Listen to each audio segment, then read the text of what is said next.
A few months ago, Ember and I bought this townhome after moving to St. George. When we were house hunting, one of our top priorities was finding a place with a garage.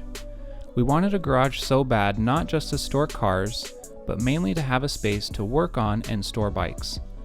We've always had to be a bit creative when storing bikes in the past.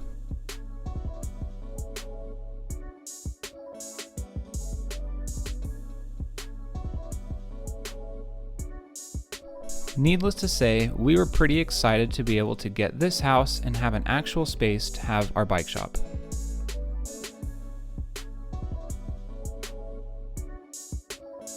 The first step was to clear some space. When we first moved in, we turned our attention to some interior remodeling, and the garage became our storage space for all of our belongings, as well as a dumping ground for tools and building materials.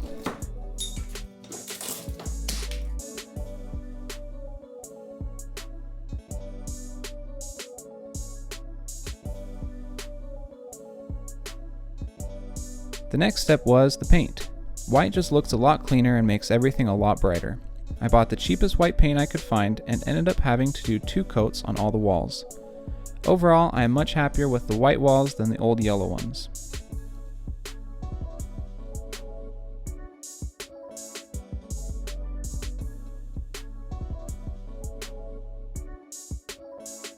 To store our bikes, we bought the Velociraptor's wall-mounted bike storage system.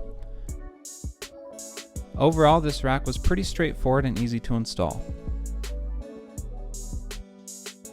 The rack ties into each of the studs on the wall and is super secure. At first I had the rack positioned too close to the front of the garage, and when I hung a bike on it, the handlebars hit the garage door. But thanks to movie magic, you can't even tell this was the second attempt at installing this rack.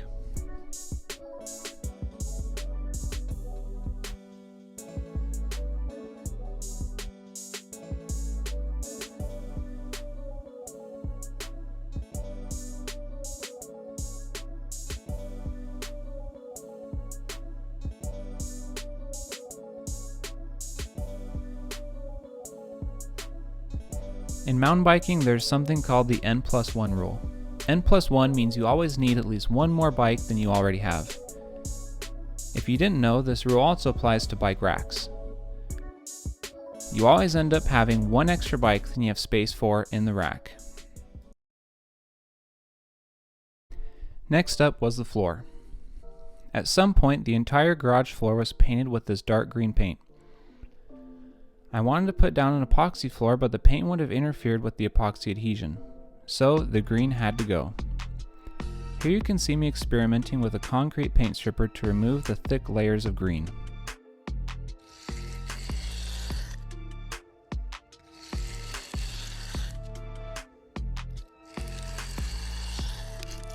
While satisfying to scrape, you can see the stripper didn't quite get the last layer of paint off the concrete.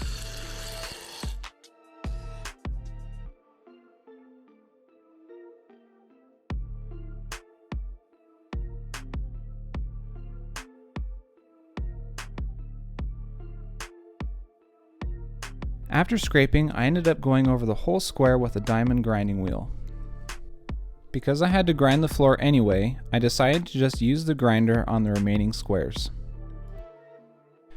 Turns out, you can rent a big industrial concrete grinder for about $100 and do this whole job in about 2 hours. But because I'm stubborn, I opted to finish the garage floor with my little grinder and about $120 worth of diamond wheels. I just had to prove to myself that it's not about how big your grinder is, it's how you use it.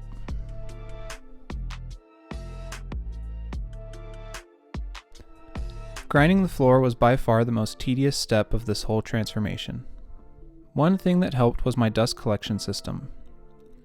I bought a dust shroud for the grinder, and that attached to the red cone on top of the 5-gallon bucket. From there, the tube goes to the shop vac. The red cone and bucket are a cheap dust collector to minimize the amount of dust going into the vacuum filter. The system worked really well and created minimal dust. Even with this system, I still wore a silica-rated respirator to protect myself from the dust the system did not catch.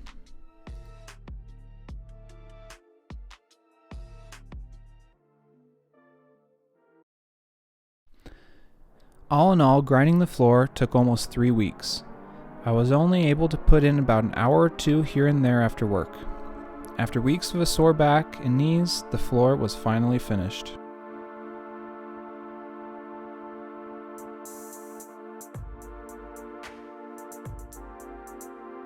Here you can see Ember and I spraying down the concrete and scrubbing it the best we can.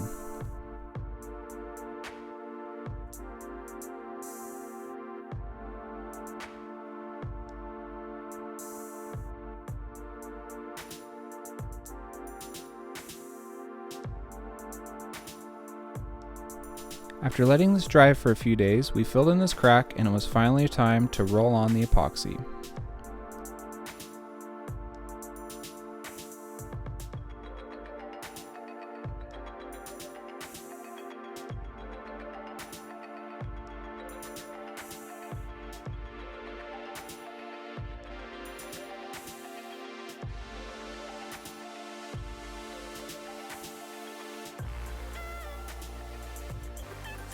Because I ground the top layer of the garage floor, the concrete was very porous.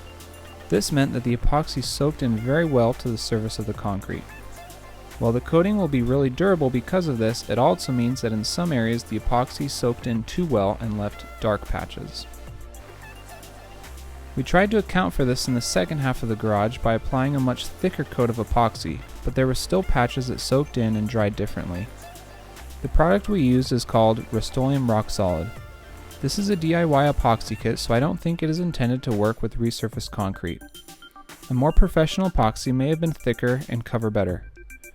While definitely not perfect, the floor is much nicer and I think it will work great for a home bike shop.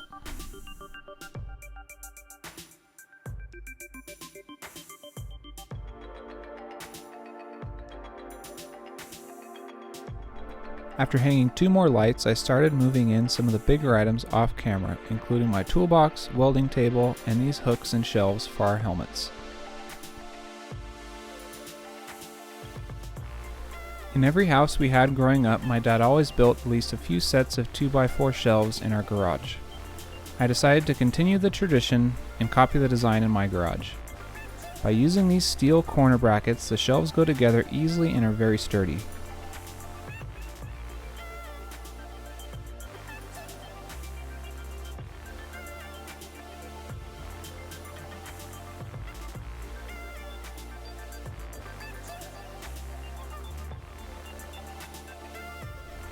After finishing the shelf, it was time to start organizing. I honestly thought that we would have plenty of room on the shelves and even have some extra space, but I was definitely wrong. We ended up using every last inch of the shelves, organizing all of our things. After a quick clean, the garage is done. Let's take a moment and stare at it.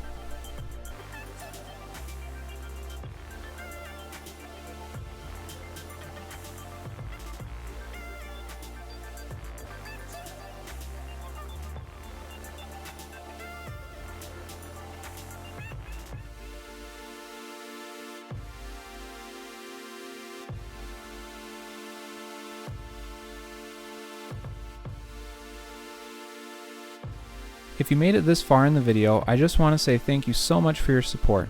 This was a massive project that took a lot of time.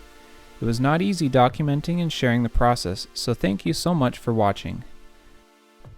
This garage will be the setting of some pretty cool bike projects I have planned this year, so if you've not already, consider subscribing so you don't miss out on any new videos. Thank you.